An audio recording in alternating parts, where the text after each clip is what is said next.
We are here today with what I would contend is one of the most quoted poems of the English language, but I think I'm going to pose a question that is not all that often examined in coordination with this poem. Welcome to Strip Coverlet, where we squeeze the bigger picture out of literature. I'm Adrian Fort, and we are here for another poetry discussion, a poetry discussion that comes to us this time from Dylan Thomas. The poem in question, of course, Do Not Go Gentle Into That Good Night. And it reads as such. Do not go gentle into that good night. Old age should burn and rave at close of day. Rage, rage against the dying of the light.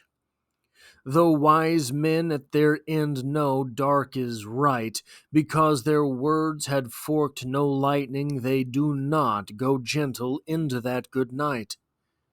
Good men, the last wave by, crying how bright their frail deeds might have danced in a green bay, rage, rage against the dying of the light. Wild men who caught and sang the sun in flight and learned too late they grieved it on its way. Do not go gentle into that good night. Grave men near death who see with blinding sight, blind eyes could blaze like meteors and be gay. Rage, rage against the dying of the light. And you, my father, there on the sad height, curse, bless me now with your fierce tears, I pray. Do not go gentle into that good night. Rage, rage against the dying of the light. So the first thing to talk about here, probably unsurprisingly, is the poetic form at play here. This is, of course, a villanelle. So I ripped from Wikipedia the definition of a villanelle. Also known as a villanesque, is a 19-line poetic form consisting of 5 tercets followed by a quatrain. There are 2 refrains and 2 repeating rhymes, with the first and third lines of the first tercet repeated alternately at the end of each subsequent stanza until the last stanza, which includes both repeated lines. The villanelle is an example of a fixed verse form. The word derives from Latin, then Italian, and is related to the initial subject form being the pastoral. So, tercet, 3 lines, tercet, 3 lines, tercet, tercet. Then we have, so those are the tercets. Then we have, where are we at here? I've lost it already. I'm a failure. Then we have a quatrain here. And the repeating rhymes, day, they, bay, way, gay. So there we have the repeating lines there. Goes with pray here.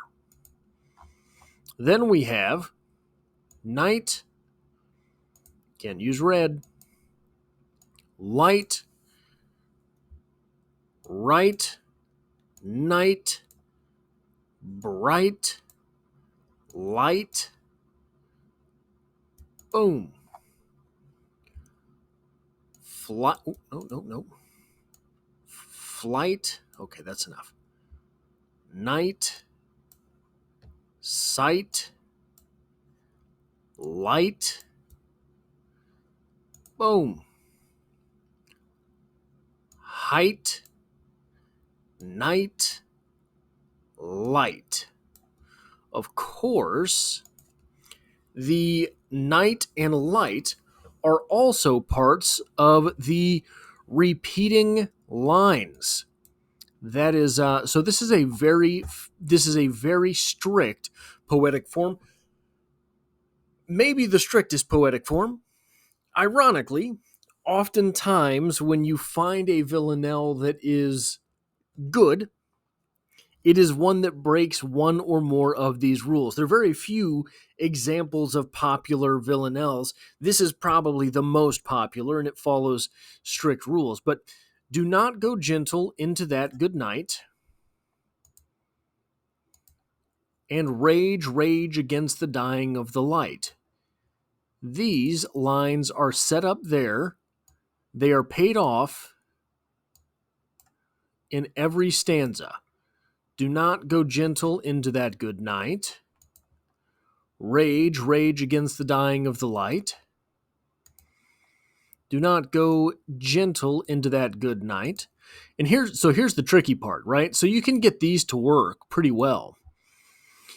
The tough part when you go to write a villanelle is finding two of those lines that you can repeat right after each other and they actually make sense. So do not go gentle into that good night. Rage, rage against the dying of the light. Those lines actually make sense backed up against one another. It's very difficult to find those two lines in the English language, make them rhyme, make them something that you can write 3 times a piece at the conclusion of a stanza, and then ultimately bring them together. Because remember, the lines first appear separated by one more statement. Do not go gentle into that good night. Old age should burn and rave at close of day. Rage, rage against the dying of the light. Very difficult to find those lines that also go well right back to back. Now, the thing that I want to talk about here, Father. The poem is written to Dylan Thomas's father laying on his deathbed.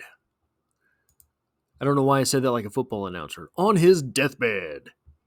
Anyway, so that means Dylan Thomas's father is a grave man. From him being a grave man, we understand that he is to rage against the dying of the light. Okay, great. Then from whence does his father pick up the need to not go gentle into that good night? Rage, rage against the dying of the light is also done by grave men, and it's done by good men. Curiously, this somehow limits Dylan Thomas's father from being a good man.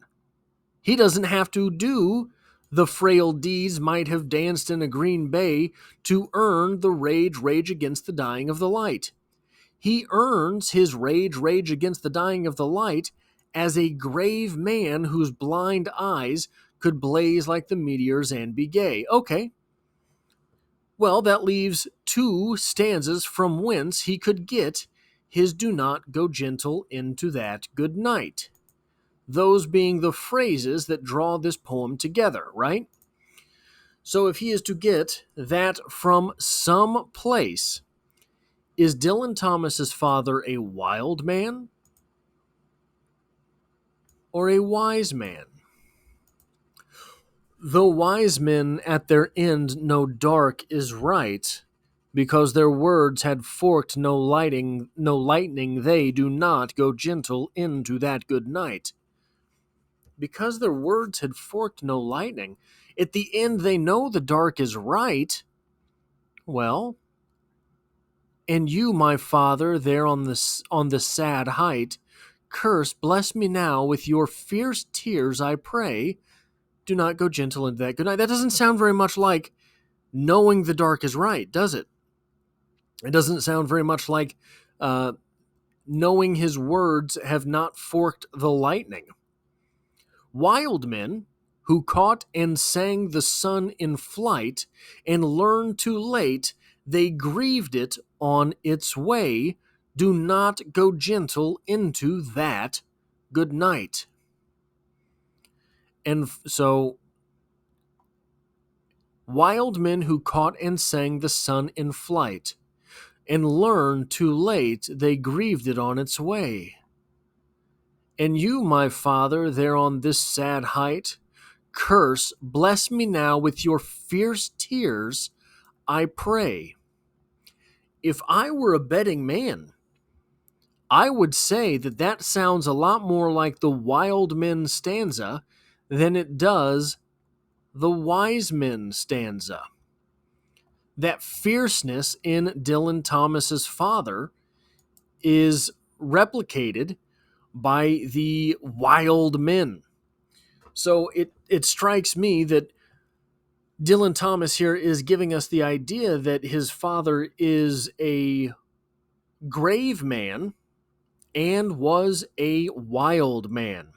That is all I have time for in this poetry discussion. If you like or appreciate what it is that I do here, hitting the like button really does help me out, as it tells YouTube to share this video with other literature lovers. If you find yourself here by chance but not design, literature is the only thing I talk about on the channel, dropping multiple videos every single week. There's poetry every Monday, and I hope to have you back for the next one.